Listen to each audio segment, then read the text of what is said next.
Hey guys, welcome to Calm Belly TV. I'm Julie O'Hara and I run the website calmbellykitchen.com as well as the Facebook group Calm Belly Kitchen Crew. And this is Calm Belly TV. So if you're new around here, this is my weekly live video show where I cover a topic. Usually it's a frequently asked question that y'all really want to know about, and then I also always leave time for a Q&A so you can come and get your questions answered by a real human in real time. So today's topic, get to that, is all about gluten. So the question is, do you need to avoid gluten on the low FODMAP diet? So I'm going to cover that, and I am going to explain why it is actually okay to eat regular bread on the FODMAP diet, even if you're in the elimination phase. So you do not want to miss that. All right, so if you're watching the replay, you can leave questions below. To make sure I see your question, tag me, put my name in there. If you're watching this replay on YouTube, I really appreciate you tuning in, and let me know what you want to see in these broadcasts, topics you want me to cover, and I will definitely add them to my list. I keep a running list for Calm Belly TV. And if you're joining live, I see some people hopping on. That's excellent. Feel free to ask questions. We're going to kind of cover today's topic. You can ask questions about that, and then there'll be time at the end for you to ask me anything about the FODMAP diet. All right? So let's get started. We're going to talk about, do you need to avoid gluten on the FODMAP diet? All right? I'm going to cut to the chase. No, you do not. So here's why. So gluten is a protein, and FODMAPs are carbohydrates. So FODMAPs stand for fermentable oligosaccharide, monosaccharide, disaccharides, and polyols. All those lists of really long, complex words, they're all carbohydrates. They fall into the category of carbohydrates, and gluten is a protein. So the reason why it gets confused there is because the main source of gluten in our diets is wheat, grains like wheat, rye, and barley. Those all contain gluten. They also all contain FODMAPs.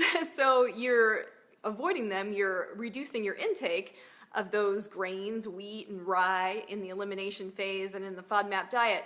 So you also end up really reducing your intake of gluten. But gluten is not a FODMAP, and if you're sensitive to FODMAPs and that's what's causing your IBS symptoms, then gluten doesn't even factor in. Now, let's just step back and make sure it's really clear. Some people are intolerant to gluten. There's people who have celiac disease who cannot eat gluten at all. Then there's people who are just intolerant to it, like you might be intolerant to dairy, all sorts of food allergies and intolerances. And you might fall into that category. So if you know you don't tolerate gluten, then you might want to avoid it more. At the same time, if it's different than having celiac, where you need to avoid every last shred of it. If you're intolerant and there's just a tiny little bit in a food you eat, it's probably not going to cause any major issues for you. So those are kind of the different categories. If you are worried about being gluten intolerant on the FODMAP diet, it's probably best if you focus on FODMAPs first and then you focus on gluten, or vice versa. It's hard to test too many different things at the same time. So that's the sort of the reasoning behind why gluten is not a FODMAP issue. Now, can you actually eat bread and eat these other wheat-based ingredients on the FODMAP diet? So you really can, and it kind of comes in two different forms. You might think I'm going to say sourdough, and that's the second one, but let me cover the first thing, okay? So if you have the Monash app, which is your guide to all the FODMAP foods and serving sizes that have been tested for FODMAP content, you use that, and in there under bread, it has white wheat bread listed under there. And a 1 ounce serving, which is a typical slice of bread, like if you buy a loaf at a supermarket, that's a typical slice, about 28 grams. They consider that low FODMAP. So if you just eat that amount in a sitting, you're still in the low FODMAP zone. So if you just love to have your regular old piece of toast in the morning or something, you should be able to do that. That's also the equivalent of half an English muffin.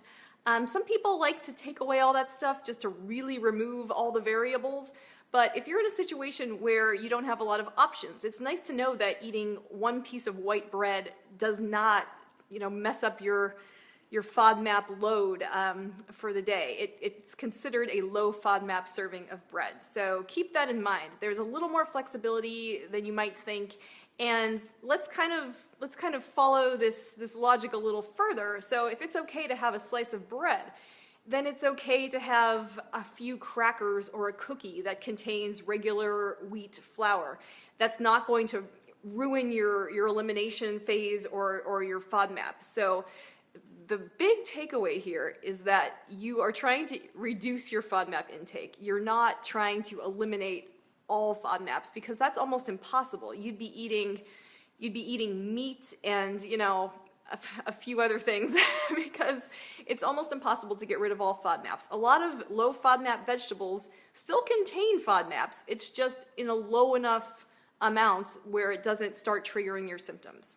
All right, so does that make sense? I know that's kind of, it can be mind-blowing because there's so much that goes into this. There's so many like caveats and, you know, exceptions to the rules.